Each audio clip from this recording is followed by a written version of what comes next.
حيانا هلال ردينا التحية، زهانا جمالك بالطلعة البهية، دي فرحة سلامك ولا وضع صيامك، دي فرحة سلامك ولا وضع صيامك، والله لسه بدري والله يا شهر الصيام، والله لسه بدري والله يا شهر الصيام.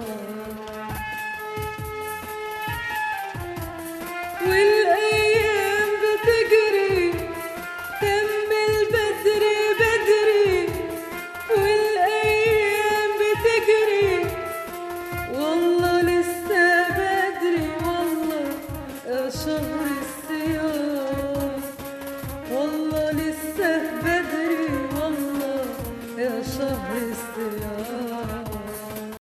والله لسه بدري بدري يا شهر الصيام. ايه يا جماعة الأيام بتجري كده ليه؟ هو في ايه بالظبط؟ احنا بنجري ورا بعض ولا ايه؟ ايه ده؟ شهر رمضان عدى يا جماعة بجد. أيام الحلوة دايما بتروح.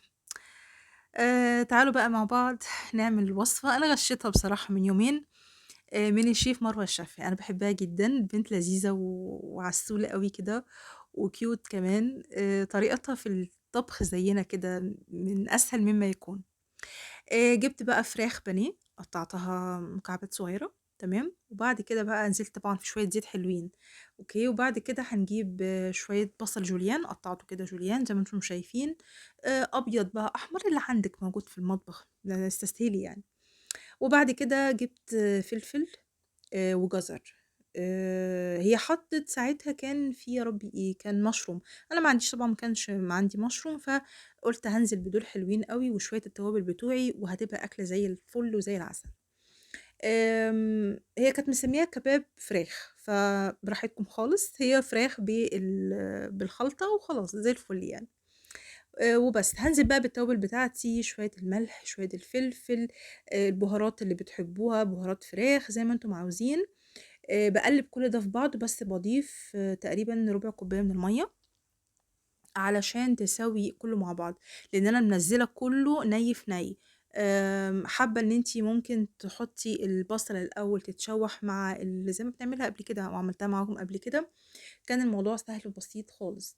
فلأ، أنا عملتها بقى المرة دي زي مروة كده الشطورة، ني في ني كله، بس ضِفت شوية مَيّة علشان تساوي بقى كل الحكاية دي. طبعًا ما خدتش مني تقريبًا تِلت ساعة على النار. وشوية رز بشعرية جنبها أو رز أبيض زي ما تحبوا، وبس. أكلتنا كده بصراحة بسيطة وسهلة أوي، أوي. المَيّة نزلت عليها بشوية مَيّة سخنة من الكاتل، وهاقلّب كويس أوي بقى. آخر ترِكّة عندي هي إضافة soya sauce. أنا كان عندي soya sauce صراحةً، بس لو مش عندِك مش مشكلة، مش هتغيّر من الطعم، بالعكس هي بس بتدّي taste أعلى شوية. وبعد كده بقى إيه، خلاص استوت. بصوا منظرها جميل قد إيه، جميل تحفة أوي أوي أوي. زودت لها برضو شوية مية تانيين عشان حسيت إنها نشفت، فعايزاها يبقى فيها شوية صوص. وبس أدي أكلتنا الحلوة، ويا رب تكون عجبتكم، وأشوفكم إن شاء الله في فيديو جديد مع سحور أو فطار جديد. وخلاص رمضان بيخلص يا جماعة، كل سنة وأنتم طيبين. يلا باي باي.